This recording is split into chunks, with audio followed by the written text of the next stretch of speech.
What brought you into optometry?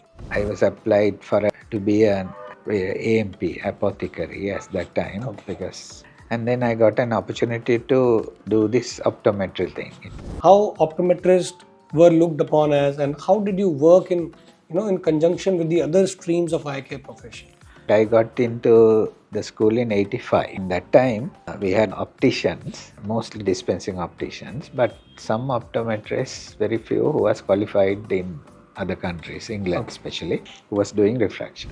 So, hello everyone, and today I am privileged to announce a new section, Vision with Visionaries of Optometry. We have as a very special guest none other than Mr. Dasanta Fonseka from Srilanka Vision Care Group. Mr. Dasantha doesn't need any introduction because he's a well-recognized figure in entire South Asia, and I would not say only South Asia but entire world, who has been there leading on the forefront when we talk about an optometrist and the possibilities an optometrist can create in terms of in eye care industry, into healthcare, and do lot more with the power and the grit of their vision to bring a positive change to the society, and also an entrepreneur who's not only bothered about profits but who also takes care of people, of development, of research, and everything.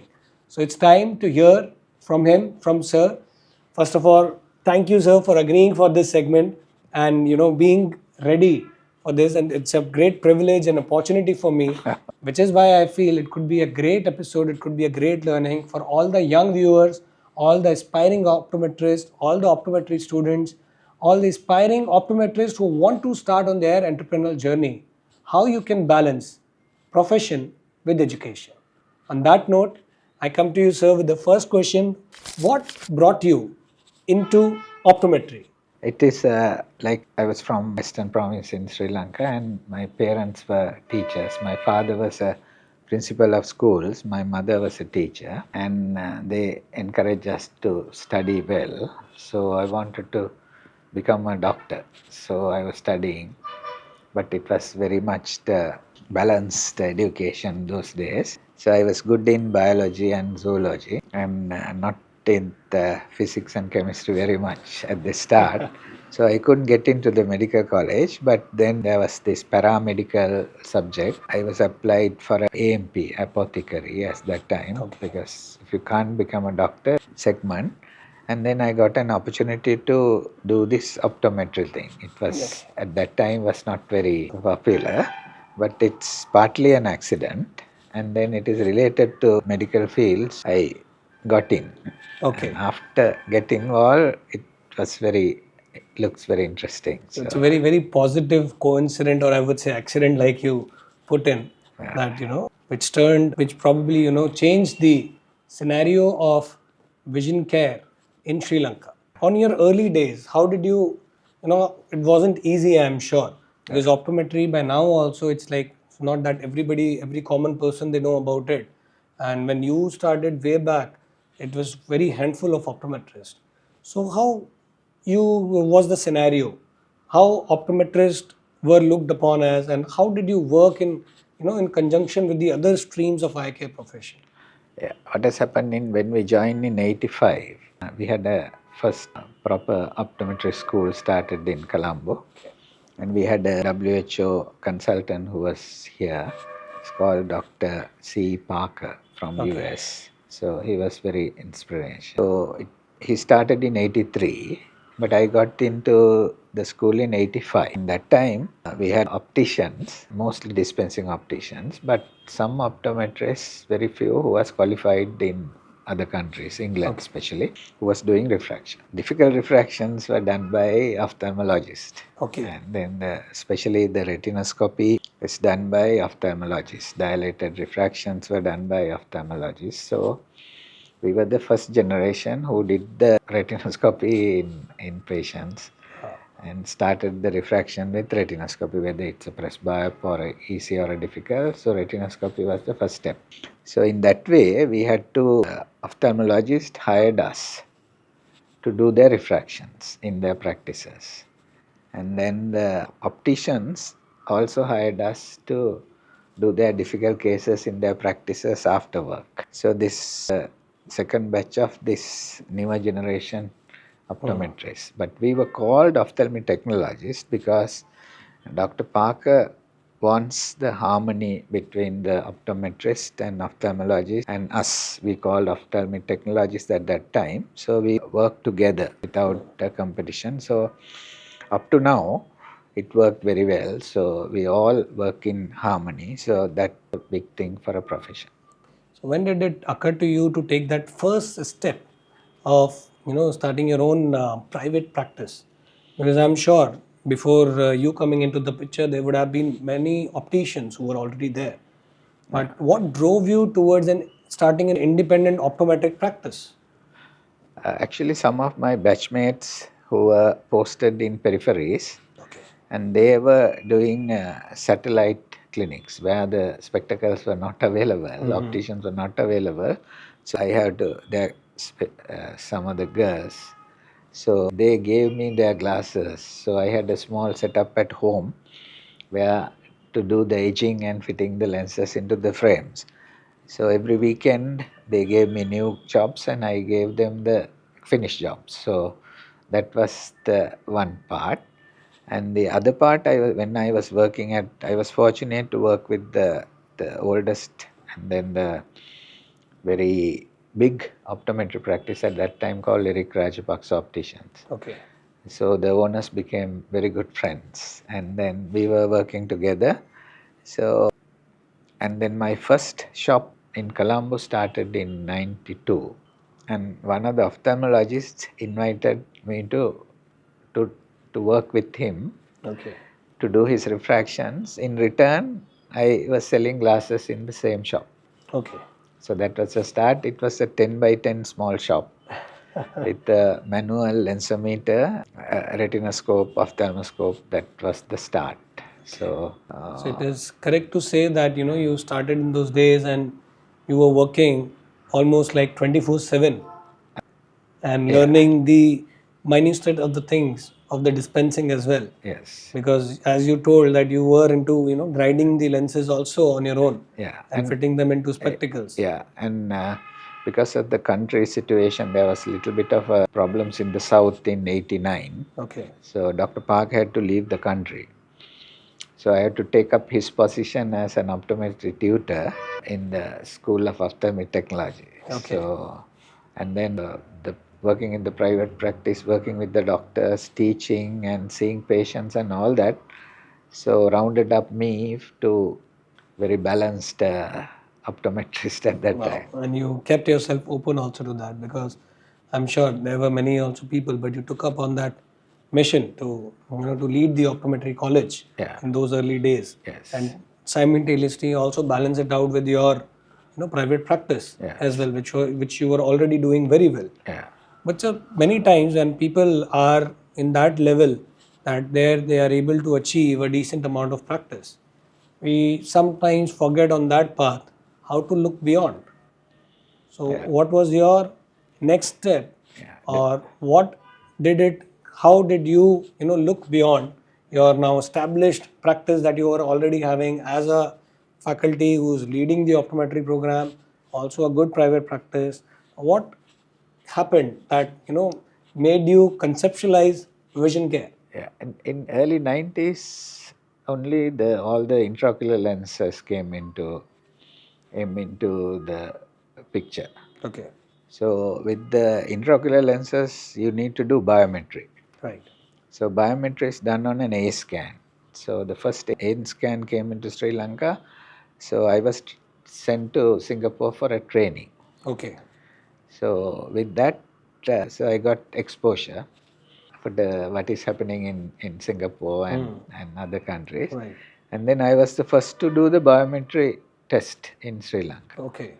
So with me, there's another guy from Kandy, who was the first biometrist to Sri Lanka. So I was doing biometry, and then when I started the practice, so I got a biometer to my practice, which Okay. was that time was 150,000 rupees. Oh. 150,000 rupees. And then I had a keratometer, manual American optical keratometer, and which my teacher, Dr. Parker, hand carried when he came to Sri Lanka. Okay. So I still have the 3 instruments. He gave me manual lensometer, manual keratometer, and a slit lamp, which is in still in working condition, but but not using now because so then I understood how important the technical part of the thing. And then after the biometer, so we got the first Humphrey visual field machine in the private sector. There was one in the hospital. So and this was the first in entire Sri Lanka. No, there was one in the hospital for the government sector. But in the private sector, we were the first to have the visual field machine. And then the next was the OCT. OCT was the first in the country. At that time, it was 6 million rupees, which was a big amount actually. Actually, so there was a pressure from the doctors also. And I have seen, like, say, all the time I travel on my own expense. So I used to go to US for every other year for a AOA. And then exposure in India, because I was sent by a optometry school to Shankar Netralaya, elite school. So just traveling, and then I got friends in Singapore, so used to go to those conferences. So I got the exposure, so which I localized to bring it to your country. Bring to our country. And at that time, the country situation was not very favorable because we were running a war, and there was bombs here and there. And with all that, you did it. We were brave enough to do some changes. So from then onwards, we try to get all the new technologies available in the world to our country. So there are two sorts of people, I feel, that there is one set of people who look at the scarcity as a disadvantage. And they say, oh, this is not there, country situation is not right, financial condition is not right. Why should I do something for the greater good of the country when ophthalmologists who are earning more than me, if they are not doing it, other people are not doing it. And then there is other set of people like the Dasantha sir who see scarcity as a opportunity to create a difference. And the bigger point here is to having that impact not just for your own practice, because I'm sure as an optometrist and bringing an OCT doesn't add so much value, but bringing an OCT to a country, it adds so much value to an ophthalmology practice and to the patients who are having so many retinal problems, because it improves the way the treatment is being given to them. And having that sort of a courage in that time when the country is also not stable, maybe you could have had options to move out of the country and to like so many people would have done, I am sure, but you stayed back in the country and you plan to invest huge amount of money and resources into the country itself to bring a positive change. And I think that's what the change leaders are for, because they don't only create a change for themselves, but they do create a change, they bring a change for a greater good of the society. So moving ahead from the Humphrey and now to the OCT, now I see Vision Care when I visited around, and I could see the most advanced technologies which is available in the world is also available in Sri Lanka through Vision Care. And then you also took a leap of faith in expanding more such centers to, I think, other provinces of Sri Lanka. So how did that happen? Actually, the dispensing practice is it's one, and the special testing is another one. So dispensing will give us little money, but at the same time, doing the other test will get us recognition. Actually, as you said, and people recognize this as like you don't want to go to other countries to get this test done. And then early diagnosis, and then doctors and public is got to know us as special, and yeah, these people are trying to do something. Right. So with that, the business started improving. So we started moving to the second shop was in Kurunagala, which Okay. was the second biggest population in the country.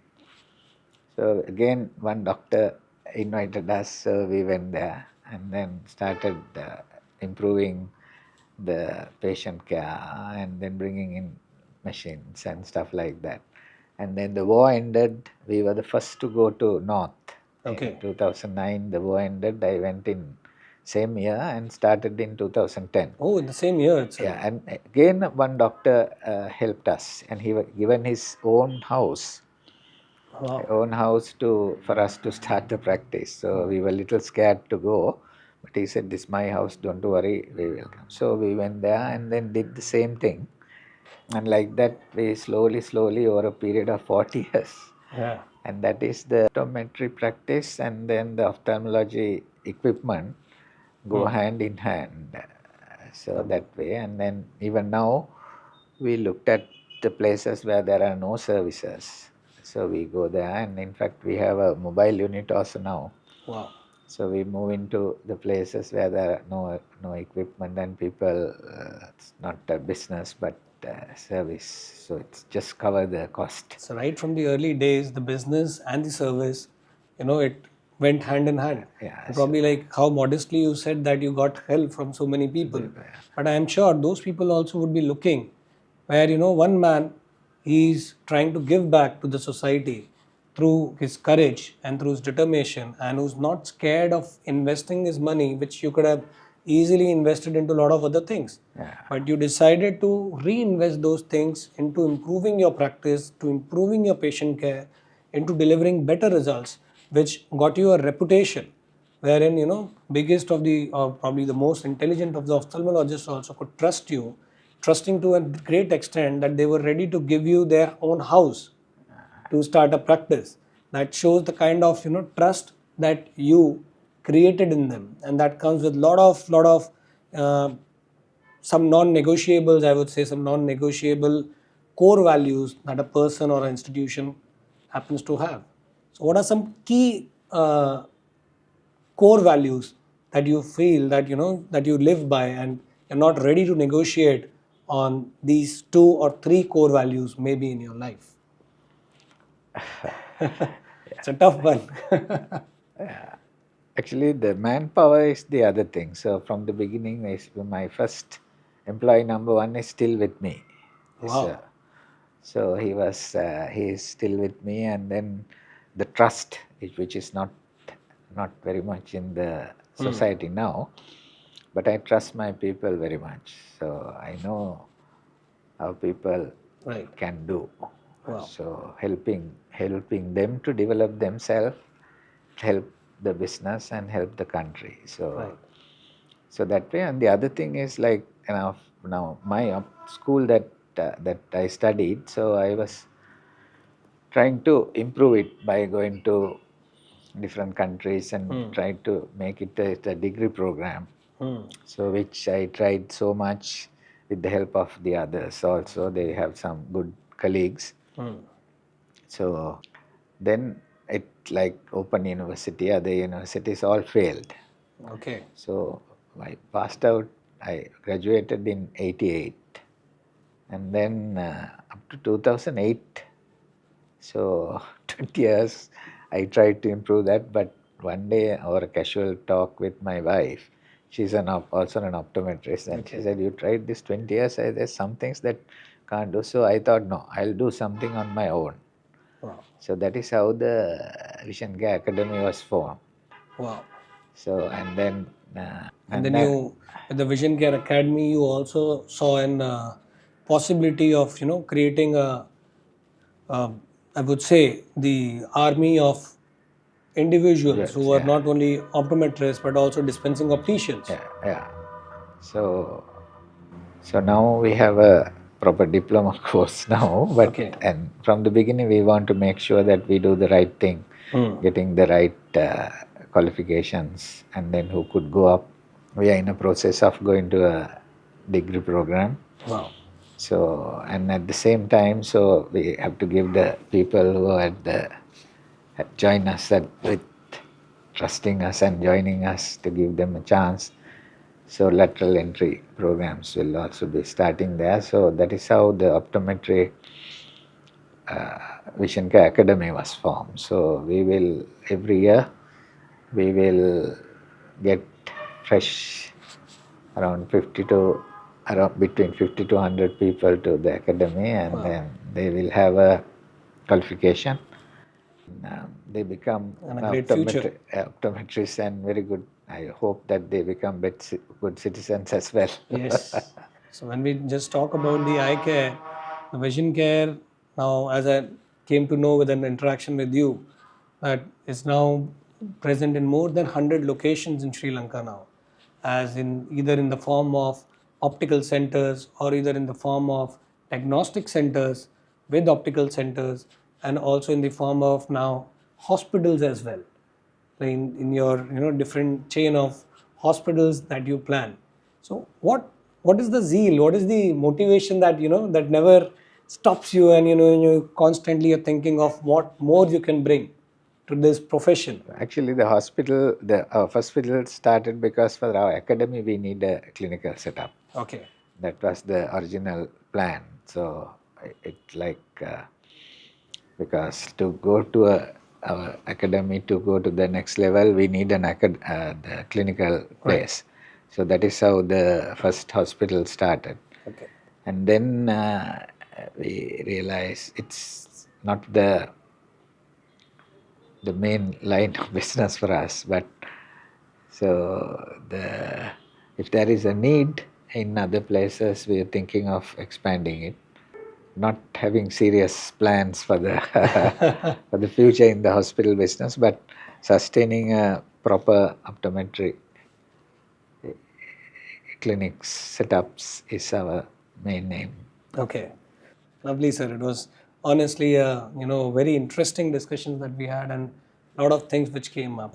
So now, sir, we know what Dasanta sir is like as an optometrist, as an entrepreneur. I would also want to know that how's Dasanta sir in his personal life. What are your hobbies? What are the things other than optometry that you like to do? It's a nature. I like wildlife and fauna and flora both, and lot into planting, tree planting, and try to much as possible to save the nature. Wow. So that is whenever I find time, I'll put my time on planting trees and things like that. So I tell my guys, planting a good tree will try to give a air conditioner to the environment. So trying very hard for and doing work with people to tree planting to keep the temperature down. And sports, I play tennis. I'll try to. That keeps you fit. Yeah, maybe 2 days a week, 2 afternoons, and maybe 2-3 hours. It's a faster game, so not like cricket. Or it's playing tennis. Still try to do whenever Okay. possible. So one book which you would recommend everybody to read. I'm not very.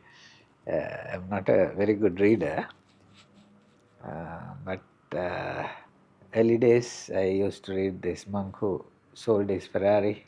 Okay. That story I don't know. It's still in. Yeah, I it's don't still know. available. Yeah, so that will give you a life lesson to slow down and balance things.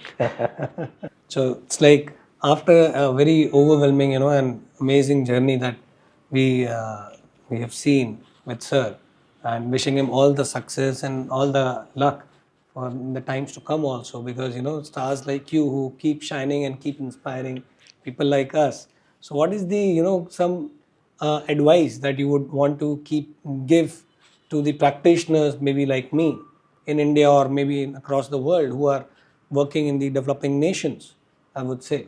And what are some key points of advice that you would like to? Genuinely thinking of helping the people, whether it is patients or staff or whatever. So if you do it right, so other things will follow you. But if your intention has to be the service. Right. If you are thinking of making money, there are a lot of ways you can make money. True. Priority is genuinely to helping the needy and looking at a customer as a patient, Right. and then needing our help. So you will be successful. And that becomes the most important core value, I guess, for the sir and for the most of the sustained, looked upon, well-respected business houses that we see. Like how we, when we talk, always talk about, look up to, for examples, like Tata and other companies. But within our optometry fraternity also, that we have such a story with us. So I happen to befriend one of sir's student who happened to see a newspaper ad when he was confused what area of stream he should choose. He came to Sir's Institute, did his diploma, got inspired, did his degree program, did his masters also, rising up to the level and became a recognized researcher, and not only in Sri Lanka but also in India now. So yes, and from that journey he started, and now he is also the principal of your academy, none other than my dear friend Amila. So that's how you bring the trust, and you give trust to the people, and that comes back to you. Actually, this is myself and my wife in an optometry school. We were Okay. batchmates and became life partners. Wow. And then after graduating, I specialized in contact lens. She specialized in orthoptics. Okay. And when we started the business, she gave up the government job and started full time in the practice. Yes. So she drops the children in school, and then she was working, and with children she went home. Wow. So and she still is more active than me now in the real practice. So she has bring the orthoptics into a different level in this country. Yes. And she has been like me, at later stages she went back to school. After Okay. children, after the third child went to university, she went to university. Wow. And then she did his masters in orthoptics. And then like that, this is the first place that we started this small clinic.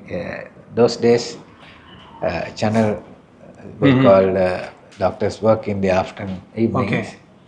So there we started our first shop in 1966 with my father and mother. Okay. They were there at that time. And from that, in 93, Okay. this was our practice. Actually, it was a two-roomed house. Okay. We were staying in one room and the kitchen, and then Oh. the front was the shop. And weekends we went to our Kalutra house. Okay. But for the weekdays we were staying. And then we moved to the big shop in Board Place. Again we were staying upstairs and doing our practice downstairs. Right. So, and this is Dr. Upali Mendes, and he is the Eric Rajapaksa third generation. Okay. Now it is a fourth generation, and we also got involved in Eric Rajapaksa. Wow. So we were in 97 when we started. This is myself and Kumari. So the power couple of optometry, yes. who transformed the spectrum of or the face of optometry, not only in Sri Lanka but in entire South Asia. That's it. So this we moved to a house and took upstairs also. By doing that, Okay. that shop changed to this. Okay. And this is our first shop in Kurunagala. Okay. And 2007 only we moved to our Vision Care Ward Place, this building in 2007. Okay. And now it is around 15,000 square feet shop. Wow. Altogether. Starting a practice from 10 by 10 Yeah. to moving to a 15,000 square feet. Yeah. So in that we have all the specialties. Wow. Except for orthoptic practice, orthoptics and pediatric and sport vision, and those things are moved to this building. Okay. But other than that, all the specialties are there. Wow. Diagnostic, special testing, low vision, and even hearing aids we do. Started later. So hearing is also incorporated in the practice. Wow. Now we have, this is our hospital building where our academic practicals are also happening. Okay. And then we have our own lab with Tesilo. So partnership lab. Wow. So we do this thing, and then and we have a lot of agencies that we take it in the Global Vision name. Okay. So we have Luxottica and Okay. Cefilo and Caring, most of the agencies with us.